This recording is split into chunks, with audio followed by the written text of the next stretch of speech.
Children, আমরা পড়ছিলাম ছাত্রদলের গান। ছাত্রদলের গান কবিতাটি আমরা আগের দিন অর্থাৎ লাস্ট দিন তোমরা যে ভিডিওটা পেয়েছো তাতে করে কিন্তু কবিতাটি আমরা আলোচনা করেছি এবং কবি কাজী নজরুল ইসলাম সম্পর্কেও আমরা কিন্তু আলোচনা করেছি। আজকে আমরা এই কবিতাটির মূল ভাব একবার পড়ব, পড়ে চলে যাব আমাদের এই কবিতার যে ব্যাক কোয়েশ্চেন অ্যান্সার তাতে। অর্থাৎ এই কবিতাটির আমরা আজকে ভাবার্থ আলোচনা করে আমরা চলে যাব এর যে শব্দার্থ আছে সেগুলো এবং টিকা কিছু পড়ব, পড়ে আমরা এর যে অবজেক্টিভ টাইপ কোয়েশ্চেন তাতে কিন্তু আমরা চলে যাব। আশা করব তোমাদের প্রত্যেকেরই কিন্তু কবিতাটা পড়া হয়ে গেছে, কারণ এই কবিতাটি খুব ছন্দের কবিতা, মানে কবিতাটার মধ্যে বেশ একটা কাব্যিক ছন্দ আছে, পড়তেও অসুবিধা হবে না। কবিতাটির যে লেখনী অর্থাৎ কবিতার লেখাটা কিন্তু খুব সরল এবং খুব স্বাভাবিক।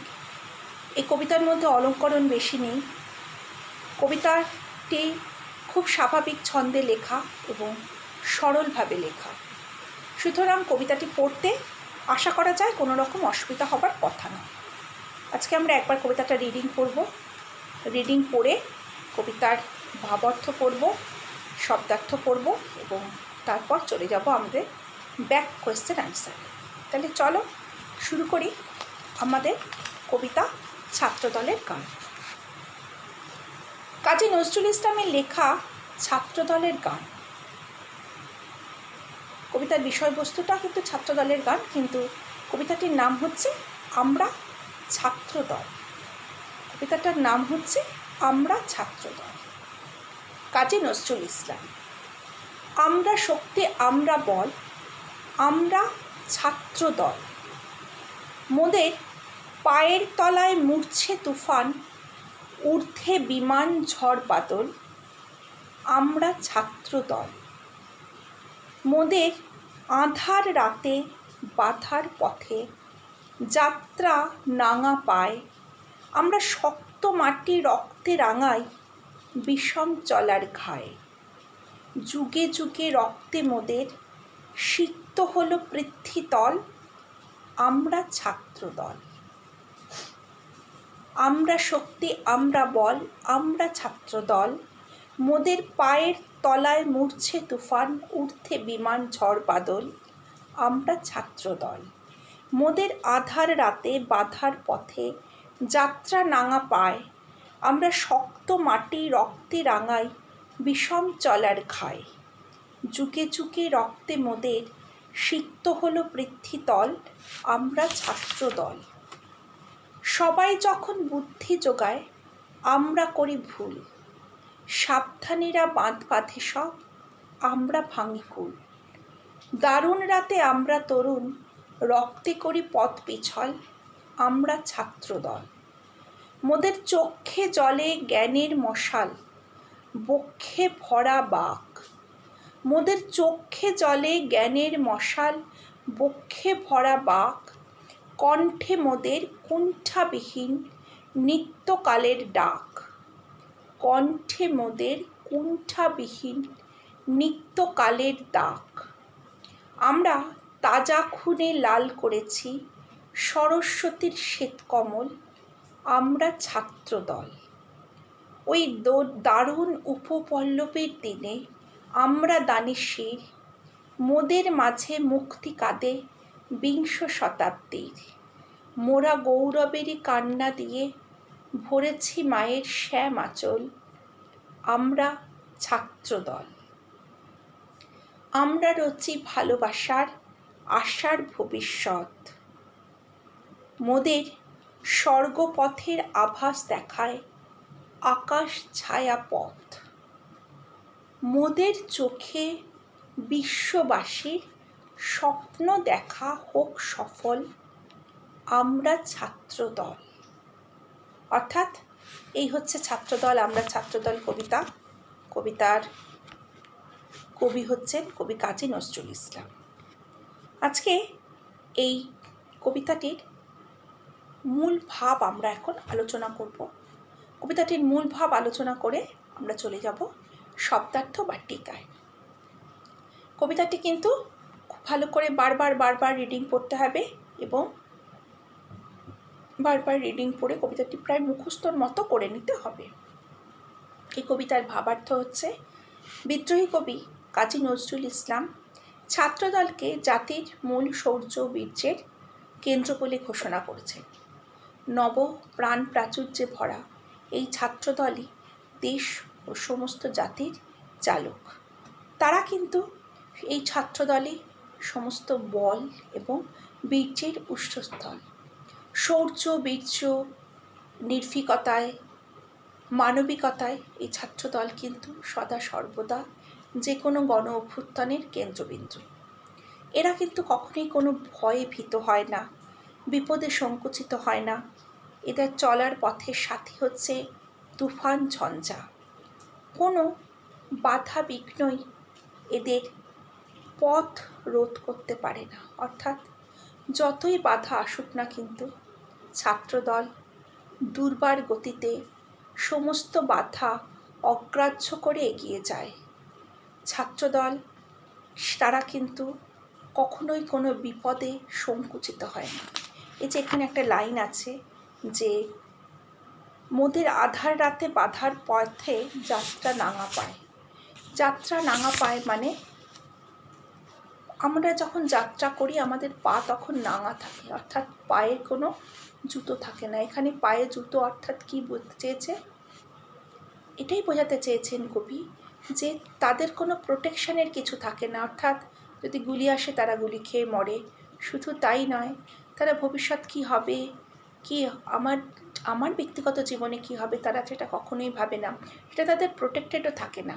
তারা কিন্তু দুর্বার গতিতে সমস্ত বাধা বিঘ্নকে অতিক্রম করে ছাত্রদল এগিয়ে যায়।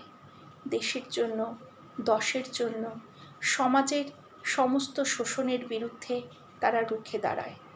পৃথিবীতে আজ পর্যন্ত যত বিপ্লব সংগঠিত হয়েছে, সমস্ত বিপ্লবের মূল আধার কিন্তু যুবশক্তি।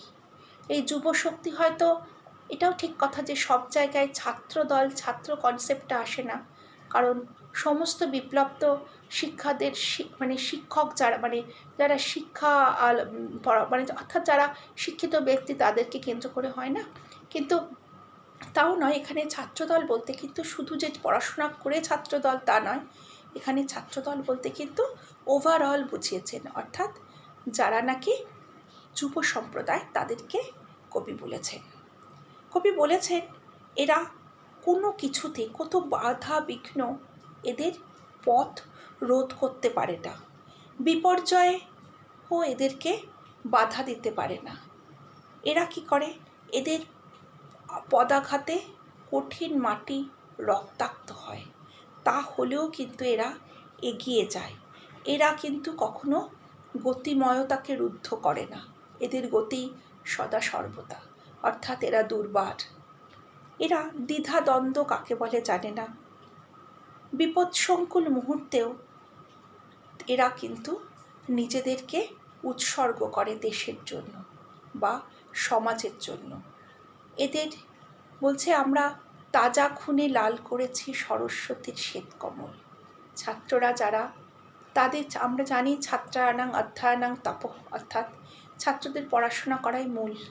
কিন্তু পড়াশোনা ছাড়াও কিন্তু বলছে সরস্বতীর যে শ্বেতকমল, অর্থাৎ যা শান্তির প্রতীক, যা জ্ঞানের প্রতীক, সেটা আমরা আমাদের তাজা খুলে লাল করেছি। অর্থাৎ আমরা আমাদের আত্মবলিদান দিয়েছি এবং আত্মবলিদান দিয়ে এই তাজা খুনে আমরা দেবী সরস্বতীকে লাল করে দিয়েছি, তার যে প্রতিমার যে শ্বেতকমলকে। শুধু তাই নয়, এদের কিন্তু বলছে আমাদের চোখে থাকে জ্ঞানের মশাল, বক্ষে ভরা বাক, অর্থাৎ দেবী সরস্বতীর আরাধনায়, অর্থাৎ নিজেদের মধ্যে কনসাসনেস বা চেতনাকে কেন্দ্র করে এরা নির্ভীকভাবে ক্রমশ এগিয়ে যায়।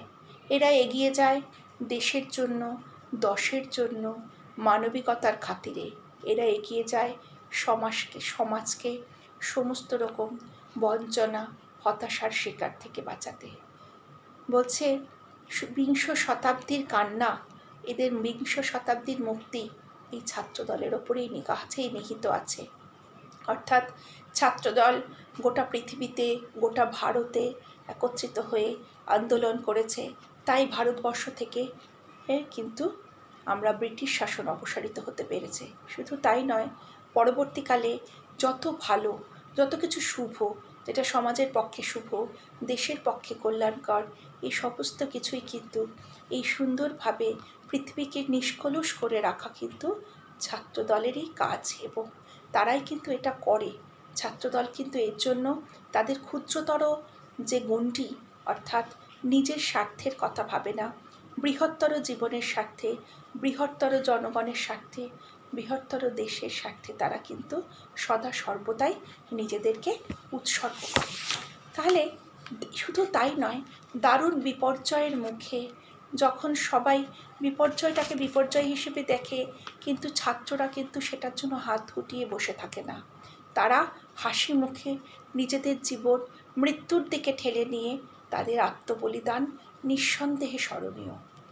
আমরা জানি আমাদের দেশে ব্রিটিশ সময়, ব্রিটিশ শাসনকালে সর্বপ্রথম ফাঁসি হয়েছিল ক্ষুদিরামের। ক্ষুদিরাম কিন্তু সেই সময় ছাত্র ছিল। ক্ষুদিরাম একবারও কিন্তু নিজের কথা ভাবেনি। ছাত্র জীবনে সে চেয়েছিল দেশের সেবা করতে। সেই জন্য আমরা যে গানটা দেখি, একটা গানে আমরা পাই লেখা আছে, হাসি হাসি পড়বে ফাঁসি দেখবে ভারতবাসী। অর্থাৎ সে ক্ষুদিরাম হেসে ফাঁসির দড়ি গলায় দিয়েছিল। অর্থাৎ ফাঁসির মঞ্চে গেয়ে গেল তারা, যারা জীবনের জয়গান। ফাঁসির মঞ্চে দাঁড়িয়েও কিন্তু ক্ষুদিরাম জীবনের জয়গান গেয়েছে। ছাত্র সমাজ ঠিক এইভাবেই দেশের জন্য, দশের জন্য, তাদের সেবার জন্য বদ্ধপরিকর। তারা তাদের জীবনকে বিসর্জন দিয়ে আত্মত্যাগ করে সবার ভালো করতে চায়। এবং এই হচ্ছে এই ছাত্রদলে, এই কবিতার মাধ্যমে কবি ছাত্রদলের জয়গান গেয়েছেন, এবং ছাত্ররাই যে আমাদের দেশের আশা, আমাদের ভবিষ্যৎ, সেটাই কবি আলোচনা করেছেন। তাহলে এবার আমরা এই কবিতাটা তো পড়লাম, রিডিং পড়লাম, এবং কবিতার বিষয়বস্তুটা, ভাবার্থটা আরেকবার আলোচনা করে দিলাম। তোমরা এই ভাবার্থটা কিন্তু ভালো করে শুনে নেবে, এবং সর্বোপরি কথা যেটা, কবিতাটা বারবার করে রিডিং করবে। চলো আমরা শব্দার্থতে চলে যাই। আধার। আধার কথাটার অর্থ হচ্ছে অন্ধকার। আধার, অন্ধকার। রাতে। রাতে, রাতে মানে রাত্রিবেলা বা রাত্রিকালীন। রাতে মানে রাত্রিকালীন বা রাতের বেলা। বাধা। বাধা কথাটার অর্থ হচ্ছে বিঘ্ন করা। বাধা বা বিঘ্ন করা। যাত্রা। যা অন্তস্থ জয়াকার তৈরফলা আকার। এই যাত্রা কথাটার মানে হচ্ছে যাওয়া বা গমন করা। যাত্রা কথাটার অর্থ হচ্ছে যাওয়া বা গমন করা। নাঙা। নাঙা কথাটার প্রকৃত কথাটা কিন্তু নাঙ্গা, না উময়গয় আকার, নাঙ্গা মানে উলঙ্গ। আর নাঙা কথাটার মানেও উলঙ্গ, কিন্তু এটি কাব্যিক ছন্দে আর উময় গটা হয় না, নাঙ্গা থেকে নাঙা হয়ে গেছে। রক্তে মানে, রক্তে কথাটা আমরা সবাই জানি, রক্তে শলিতে, অর্থাৎ রাঙাই মানে রঞ্জিত করি। রাঙাই কথাটার অর্থ হচ্ছে রঞ্জিত করি, আমাদের রক্ত দিয়ে রঞ্জিত করি, অর্থাৎ রক্ত দিয়ে আমরা লাল করে দিই। বিষম মানে দারুণ, মানে না যে বিষম ব্যাপার, মানে দারুণ ব্যাপার। বিষম কথাটার অর্থ হচ্ছে দারুণ বা দুঃসহ। দারুণ বা দুঃসহ। ঘায় মানে আঘাতে। ঘায়, ঘয়াকার অন্তস্থ ঘায় কথাটার অর্থ হচ্ছে আঘাতে। সিক্ত মানে ভেজা। সিক্ত যাদের সারে দেহ মন। সিক্ত মানে ভেজা। কুল, কয় দীর্ঘ লব কুল কথাটার অর্থ হচ্ছে তীর বা তট। কয় দীর্ঘ লকুল অর্থাৎ তীর বা তট, নদীর তীরকে বলা হয় নদীর কূল। পিছল, পিছল কথাটার অর্থ হচ্ছে হরহরে, মানে আমরা জানি স্লিপারি, যাকে আমরা ইংলিশে বলি স্লিপারি, তাকেই বাংলায় বলা হয় পিছল। কুণ্ঠাবিহীন মানে দ্বিধাহীন, কুণ্ঠাবিহীন কথাটার অর্থ হচ্ছে দ্বিধাহীন। নিত্যকালের ডাক, নিত্যকালের ডাক মানে চিরন্তন যুগের আহ্বান। নিত্যকাল মানে সবসময়, এখানে নিত্যকালের ডাক, এই যে শব্দার্থটা, এখান থেকে যে কনসেপ্টটা আসছে সেটা হচ্ছে চিরন্তন যুগের আহ্বান বা সতত আহ্বান বা চিরন্তন যুগের আহ্বান, একে আমরা বলছি নিত্যকালের ডাক। তাজা, তাজা কথাটার অর্থ হচ্ছে টাটকা, তাজা কথাটার অর্থ হচ্ছে টাটকা। শ্বেত, শ্বেত কথাটার অর্থ হচ্ছে সাদা, শ্বেত সাদা। কমল মানে পদ্ম, কমল কথাটার অর্থ পদ্ম, তাহলে শ্বেত কমল মানে সাদা পদ্ম। তোমরা নিশ্চয়ই সবাই সাদা পদ্ম দেখেছ। পদ্মের কিন্তু মূলত শ্বেত কমল হয়, রক্তকমল হয়, আবার নীলোৎপল বলে একটা কথা আছে, অর্থাৎ নীল রঙের পদ্ম, যদিও এটা খুব একটা দেখা যায় না, কিন্তু মূলত কিন্তু আমরা দু রকমের পদ্মফুলি দেখি, একটা হচ্ছে সাদা পদ্ম, আরেকটা হচ্ছে রক্তকমল লাল পদ্ম, কিন্তু ওটা ঠিক লাল রং হয় না, ওটা হয় তোমার মূলত পিঙ্ক কালার। তাহলে শ্বেতকমল আর শ্বেতকমল কথাটার অর্থ হচ্ছে শ্বেত পদ্ম। দারুণ মানে বিষম, খুব, দারুণ গরম মানে খুব গরম, বা দারুণ খেতে, দারুণ খুব সুন্দর খেতে, টেস্টি। তাহলে দারুণ কথাটার অর্থ হচ্ছে বিষম। উপপল্লব, উপল্লব অর্থাৎটার অর্থ হচ্ছে বিপর্যয়।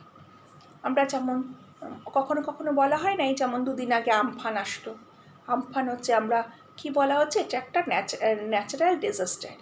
এই যে তোমাদের লাইনটা আছে, ওই দারুণ উপপল্লবের দিনে আমরা দানের শির, তাহলে কোনো ন্যাচারাল ডিজাস্টার হলে পরে ছাত্ররা কিন্তু এগিয়ে যায়। এই যে দেখবে, এই যে আমফান হয়েছে, এই যে বিভিন্ন রকম ক্ষতিগ্রস্ত এলাকায় যারা ত্রাণ নিয়ে যাচ্ছে, খুব কম দেখবে খুব বয়স্ক মানুষেরা যাচ্ছে, বেশিরভাগই কিন্তু ইউথ যারা, অর্থাৎ তার মানে এটা বলছি না 6-7 বাচ্চারা যাচ্ছে, সেটা নয়। এখানে ছাত্র বলতে তো মূলত যুব সম্প্রদায়কে বোঝাচ্ছে। দেখবে বেশিরভাগই কিন্তু ইউথরা যায়, সেখানে কিন্তু বৃদ্ধ মানুষ, 60 বছরের বুড়ো মানুষ, সে কিন্তু সাধারণত ত্রাণ নিয়ে সাধারণত যায় না, কারণ তার শারীরিক সেই ক্ষমতা থাকে না। আজকে ছাত্রদল বা যুব সম্প্রদায় যেটা আসানিতে করতে পারে, যেটা অনায়াসে করতে পারে, সেটা কিন্তু বয়স্ক লোকেরা সেভাবে করতে পারে না। শ্যাম অর্থাৎ শ্যামল, এখানে শ্যামল বর্ণ অর্থাৎ শ্যাম, শ্যামল বলা হয়েছে। স্বর্গপথের, স্বর্গপথ অর্থাৎ অমরত্ব। স্বর্গপথ মানে কিন্তু স্বর্গে যাবার পথ না, বা স্বর্গের পথ না। এখানে স্বর্গপথ আমরা কি জানি, যে আমরা জানি আমাদের হিন্দু ধর্ম অনুযায়ী মৃত্যুর পর দুটো জায়গা থাকে, এক হচ্ছে স্বর্গ, এক হচ্ছে নরক। নরক এমন একটা জায়গা যেখানে যারা দুষ্টু লোক, তারা সারা জীবন যত খারাপ কাজ করে তার হিসেব টিকেশ হয় নরকে, আর যারা ভালো মানুষ তারা স্বর্গে যায়। এখানে স্বর্গে তারা গিয়ে তারা সদা সর্বদা চিরন্তন সুখে শান্তিতে থাকে, অর্থাৎ স্বর্গে কোনো দুঃখ নেই। আর স্বর্গ ব্যাপারটা, তার মানে স্বর্গ কনসেপ্টটাই আমাদের কাছে এরকম যে সেখানে একটা চিরন্তন সুখের জায়গা। আলোচ্য কবিতায় স্বর্গ মানে কিন্তু অমরত্ব, বলা হয় স্বর্গত্ব প্রাপ্তি হয়েছে, দেবতারা স্বর্গে থাকেন, দেবতারা অমর। ঠিক সেই কারণে স্বর্গ মানেই কিন্তু একটা অমরত্বের ব্যাপার। তাহলে স্বর্গপথের মানে অমরত্বের। আর আভাস কথাটার অর্থ হচ্ছে ইঙ্গিত দেওয়া, আভাস কথাটার অর্থ ইঙ্গিত দেওয়া। তাহলে আজকে আমরা কী কী পড়লাম, ছাত্রদলের গান কবিতাটা রিডিং করলাম, তার সঙ্গে এই কবিতার ভাবার্থ বা মর্মার্থ পড়লাম।